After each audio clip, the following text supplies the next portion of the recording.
صحیح بخاری حدیث نمبر 261۔ حضرت عائشہ رضی اللہ تعالی عنہا نے فرمایا کہ میں اور نبی کریم صلی اللہ علیہ وسلم ایک برتن میں اس طرح غسل کرتے تھے کہ ہمارے ہاتھ باری باری اس میں پڑتے تھے۔ صحیح بخاری حدیث نمبر 262۔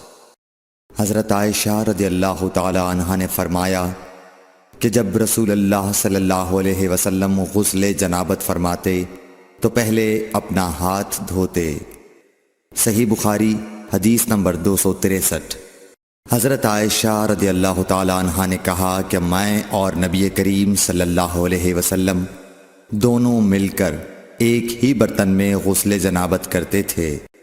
صحیح بخاری حدیث نمبر 264۔ نبی کریم صلی اللہ علیہ وسلم اور آپ کی کوئی زوجہ مطہرہ ایک برتن میں غسل کرتے تھے۔ صحیح بخاری حدیث نمبر 265۔ میمونہ بنت حارث رضی اللہ تعالی عنہا نے کہا کہ میں نے حضرت صلی اللہ علیہ وسلم کے لیے غسل کا پانی رکھا اور پردہ کر دیا۔ آپ نے پہلے غسل میں اپنے ہاتھ پر پانی ڈالا اور اسے 1 یا 2 بار دھویا۔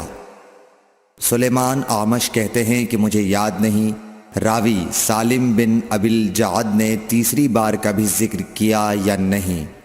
پھر دائیں ہاتھ سے بائیں پر پانی ڈالا اور شرمگاہ دھوئی، پھر اپنے ہاتھ کو زمین پر یا دیوار پر رگڑا، پھر کلی کی اور ناک میں پانی ڈالا اور چہرے اور ہاتھوں کو دھویا اور سر کو دھویا، پھر سارے بدن پر پانی بہایا، پھر ایک طرف سے رکھ کر دونوں پاؤں دھوئے۔ بعد میں نے ایک کپڑا دیا تو آپ نے اپنے ہاتھ سے اشارہ کیا اس طرح کہ اسے ہٹاؤ، اور آپ نے اس کپڑے کا ارادہ نہیں فرمایا۔ صحیح بخاری حدیث نمبر 266۔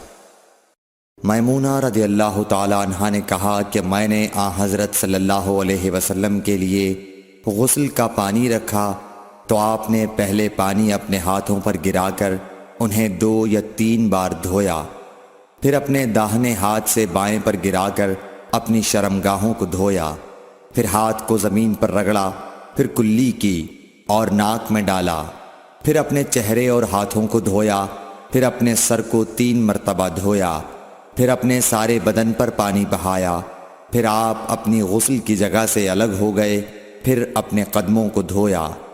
صحیح بخاری حدیث نمبر 267۔ حضرت عائشہ رضی اللہ تعالی عنہا نے فرمایا اللہ ابو عبد الرحمن پر رحم فرمائے، میں نے تو رسول اللہ صلی اللہ علیہ وسلم کو خوشبو لگائی، پھر آپ اپنی تمام ازواج مطہرات کے پاس تشریف لے گئے اور صبح کو احرام اس حالت میں باندھا کہ خوشبو سے بدن مہک رہا تھا۔ صحیح بخاری حدیث نمبر 268۔ نبی کریم صلی اللہ علیہ وسلم دن اور رات کے ایک ہی وقت میں اپنی تمام ازواج مطہرات کے پاس گئے، اور یہ 11 تھیں، 9 منکوحہ اور 2 لونڈیاں۔ راوی نے کہا میں نے انس سے پوچھا کہ حضور صلی اللہ علیہ وسلم اس کی طاقت رکھتے تھے؟ تو آپ نے فرمایا کہ ہم آپس میں کہا کرتے تھے کہ آپ کو 30 مردوں کے برابر طاقت دی گئی ہے۔ صحیح بخاری حدیث نمبر 269۔ حضرت علی رضی اللہ تعالی عنہ نے فرمایا کہ مجھے مزی بکثرت آتی تھی، چونکہ میرے گھر میں نبی کریم صلی اللہ علیہ وسلم کی صاحبزادی حضرت فاطمۃ الزہرا رضی اللہ تعالی عنہا تھیں، اس لیے میں نے ایک شخص مقداد بن اسود اپنے شاگرد سے کہا کہ وہ آپ صلی اللہ علیہ وسلم سے اس کے متعلق مسئلہ معلوم کریں۔ انہوں نے پوچھا تو آپ نے فرمایا کہ وضو کر اور شرمگاہ کو دھو، یہی کافی ہے۔